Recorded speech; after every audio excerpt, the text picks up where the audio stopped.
Moi, je suis en train de vous parler. Mais dites-le alors s'il a Monsieur fait. Thiam n'a aucun problème. Je l'ai toujours dit, il n'a aucun problème d'éligibilité. Non, ça c'est une périphrase. A-t-il renoncé à la nationalité française? Monsieur Thiam est ivoirien. Il est électeur. Au moment où je suis en train de parler, il n'a aucun problème d'éligibilité. Il l'a déjà fait.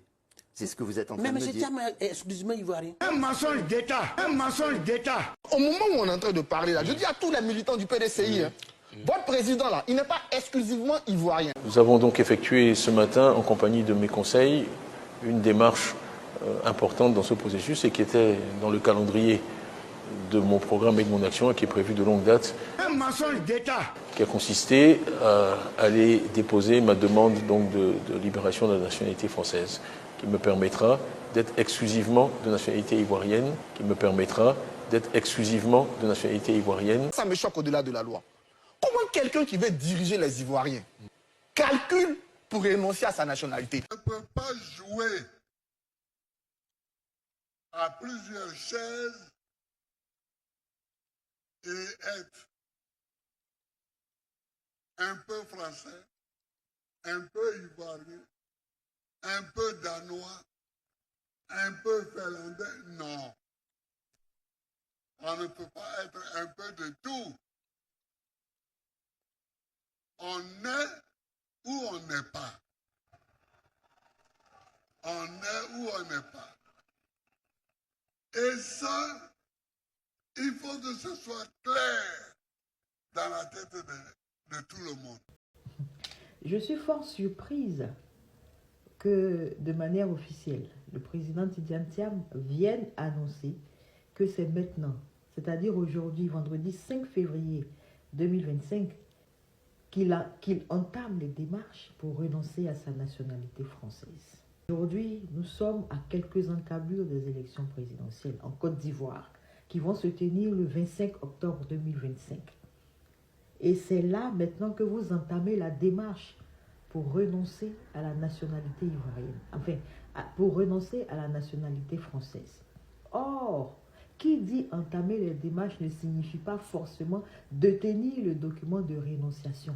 Il y a une procédure à suivre au niveau de la France pour pouvoir renoncer à cette nationalité. Et ensuite, c'est lorsqu'on sera en possession du document officiel qui dit que désormais je ne suis plus français, c'est avec ce document-là que Tidjane Thiam pourra maintenant introduire sa requête de réintégration parce que, comme vous le savez, en Côte d'Ivoire, on ne peut pas jouir de la double nationalité. Donc, à partir du moment où il était français, Thiam n'était plus ivoirien.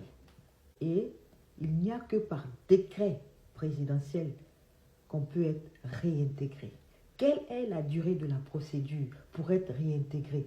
Mais quel est le délai? Est-ce que le délai ne va pas aller au-delà des élections présidentielles? Est-ce qu'il pourra être réintégré avant les élections présidentielles?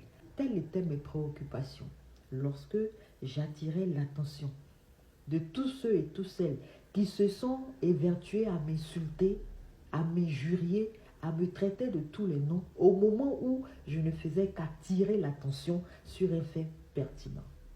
Le profil Tidjane Thiam était un profil intéressant. Et comme je le dis très souvent, il faut que les gens arrivent à se détacher de cette volonté de toujours déifier les individus. Il faut qu'on puisse placer l'intérêt de la Côte d'Ivoire avant tout. C'est maintenant que Thiam entame, comme il dit, les démarches pour renoncer à sa nationalité française. Arrêtez de mentir aux Ivoiriens. Dites la vérité aux gens. Mais quand on attire votre attention là, ce n'est pas de la sorcellerie. Ce n'est pas parce qu'on n'aime pas l'individu. On aime tellement la Côte d'Ivoire qu'on veut que tous ceux qui veulent se présenter en tant que président de la République puissent cadrer avec les conditions et les dispositions réglementaires en la matière. Parce que, comme je vous ai dit, ceux qui sont en face, ils sont prêts.